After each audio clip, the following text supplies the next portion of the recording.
네, 안녕하세요. 오늘은 한국의 부동산 전망에 대해서 한번 이야기를 해보는 시간을 가지려고 합니다.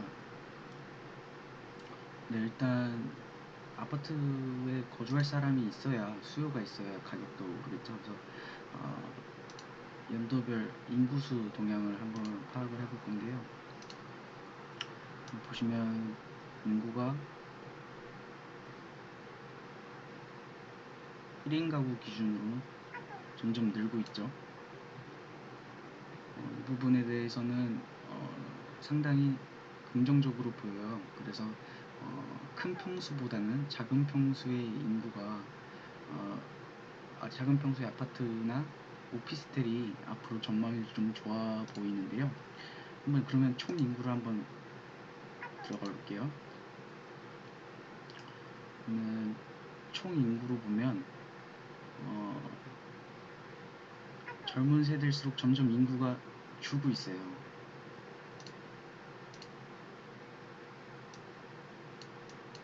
보이시죠?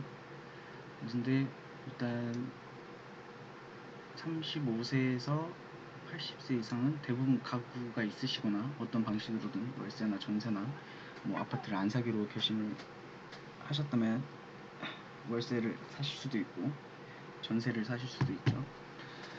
근데 이제 앞으로 거주를 해야 할 지금 당장 집이 없는 사람들 10대, 20대 분들의 인구수가 점점 줄고 있어요. 고등학교 수도 점점 줄고 있죠. 학생 인구 수가 줄어서. 근데 심지어 혼인 수를 보면 혼인도 점점 줄고 있어요. 애들 안 낳는다는 얘기죠. 출생이 15년부터 20년도까지 매년 줄고 있습니다. 혼인 건수도 계속 줄고 있어요. 근데 반면에 이혼 건수는 조금씩 늘고 있죠. 그래서 제 생각에는 점점 혼자 사는 사람들의 비중이 많아지는데 아파트 아파트에 살지는 않고 아마 작은 평수 오피스텔이나 아파트여도 완전 작은 평수에 사는 사람들의 수요가 점점 늘 것 같아요.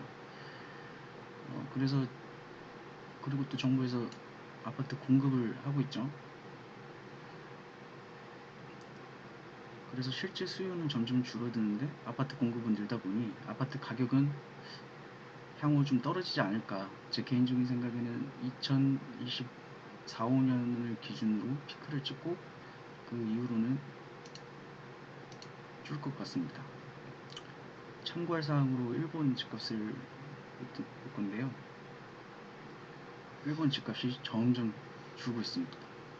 해마다 줄고 있고 도쿄 같은 경우, 일본의 수도인 도쿄 같은 경우는 아파트 집값이 계속 오르고 있지만 지방 같은 경우는 오히려 마이너스 피를 받고 오히려 집을 파는 사람이 돈을 주고 집값을 파는 경우가 생깁니다. 심지어 왜냐면 집을 가지고 있으면 세금이 나가는데 주변에 사람이 없으니 유령도시가 되는 거죠.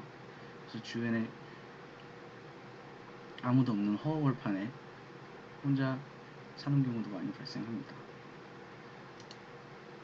근데 이제 집값이 떨어지냐에 대해서 생각을 해봤는데 한국에는 다른 나라에는 없는 전세보증보험이라는 제도가 있어요. 그래서 부채가 뭐 DSR이나 이런 상한 조건, 뭐 대출금액 7억 제한, 뭐 공익 이런 부분이 있지만 대출이 한 80% 받는다 해도 연이율이 0.122%밖에 나오지 않습니다. 0.122%밖에 되지 않기 때문에 전세 수요는 늘고 아파트를 가지려고 하는 사람들의 수는 줄지 않을까 라고 저는 생각을 하고요. 근데 또 이게 또 부작용이 발생을 하고 있죠. 지금 벌써